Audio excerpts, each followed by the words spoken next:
Please subscribe the channel and press bell icon for notification. अब हम इंसानों के उस हट की बात करेंगे जो इस प्रकृति के लिए सबसे बड़ा खतरा बन गया है।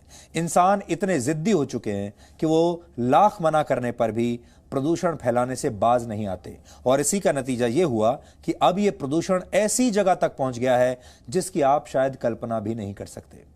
इसलिए साल के आखिरी दिन आपको एक बड़ा झटका हम दे रहे हैं। हमारे जीवन में जननी के दो अर्थ माने जाते हैं। एक अर्थ है पृथ्वी, जहां हम जन्म लेते हैं, इसलिए पृथ्वी को जननी कहते हैं, और एक है मां जो हमें जन्म देती है। यह बात आपको पता होगी कि इस समय पृथ्वी पर प्लास्टिक का कचरा सबसे बड़ी समस्या है। लेकिन क्या आप जानते हैं कि मां के जिस गर्भ से हम सब जन्म लेते हैं, अब वहां भी प्लास्टिक पहुंच चुका है। यानी पृथ्वी में तो प्लास्टिक है ही, पूरी पृथ्वी पर और दुनिया में आप सब जगह देखते हैं प्लास्टिक भर चुका है। लेकिन हमने कभी यह सोचा भी नहीं था कि धरती मां के गर्भ से पहुंचते पहुंचते अब ये हमारी मां के गर्भ में भी प्लास्टिक पहुंच चुका है। यानी इंसानों ने कोरोना की वैक्सीन तो खोज ली, लेकिन प्लास्टिक के प्रदूषण के खिलाफ कोई वैक्सीन नहीं है और अब ये मां के गर्भ तक पहुंच गया है। एनवायरमेंट इंटरनेशनल नामक एक जर्नल में छपी रिपोर्ट के मुताबिक वैज्ञानिकों ने गर्भावस्था के दौरान महिलाओं के गर्भ में माइक्रो प्लास्टिक की पहचान की है। माइक्रो प्लास्टिक 5 मिलीमीटर से भी कम आकार के प्लास्टिक या फाइबर के छोटे छोटे टुकड़े होते हैं। यानी जो प्लास्टिक अब तक समुद्र में, हवा में, पानी में, आपके खाने पीने की चीजों में मिलता था, वो अब मां के गर्भ तक भी पहुंच चुका है। आप इसे खतरे की Please subscribe the channel and press bell icon for notification. घंटी कह सकते हैं।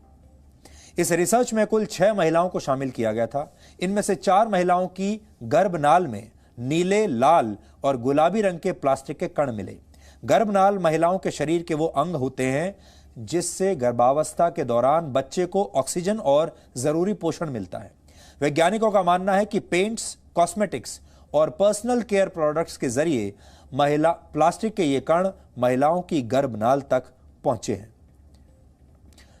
और जन्म से पहले बच्चे के लिए मां के गर्भ से सुरक्षित जगह कोई और नहीं होती, लेकिन इसमें माइक्रो प्लास्टिक मिलने से वैज्ञानिकों की चुनौती अब बहुत बढ़ गई है और चुनौती ही नहीं, चिंता भी बढ़ गई है। प्लास्टिक की समस्या कितनी बड़ी है, इसे हम आपको एक तस्वीर के जरिए आज समझाएंगे। यह तस्वीर नॉर्थ पैसिफिक ओशन पर रहने वाले एक समुद्री पक्षी की है। इसे एल्बाट्रॉस कहा जाता है और इसकी प्लास्टिक खाने की वजह से इसकी मौत हो गई। यह पक्षी सिर्फ इसलिए मरा क्योंकि इसने प्लास्टिक खा लिया था।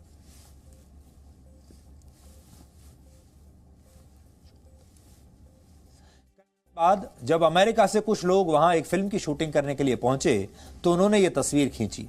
तब इस मृत पक्षी के पेट में प्लास्टिक की बोतल, एक प्लास्टिक का ढक्कन और दूसरी चीजें मिली।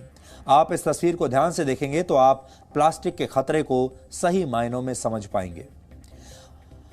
अब अनुमान है कि अगले 20 वर्षों में दुनिया प्लास्टिक की गंभीर समस्या से बहुत जबरदस्त तरीके से संघर्ष कर रही होगी। हर वर्ष पूरी दुनिया में 30 करोड़ टन प्लास्टिक का कचरा पैदा होता है। यह पूरी दुनिया की जनसंख्या के कुल वजन के बराबर है। आप सोच रहे होंगे कि प्लास्टिक ही तो है, इससे क्या होगा। हमारे देश में प्लास्टिक बैग्स पर प्रतिबंध है, लेकिन बावजूद इसके लोग इसका इस्तेमाल करते हैं। हम ऐसा इसलिए करते हैं क्योंकि हम प्लास्टिक फ्रेंडली हो चुके हैं।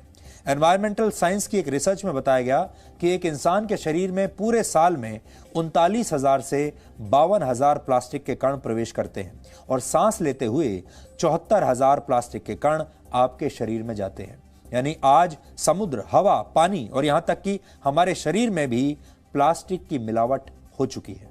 Please subscribe the channel and press bell icon for notification.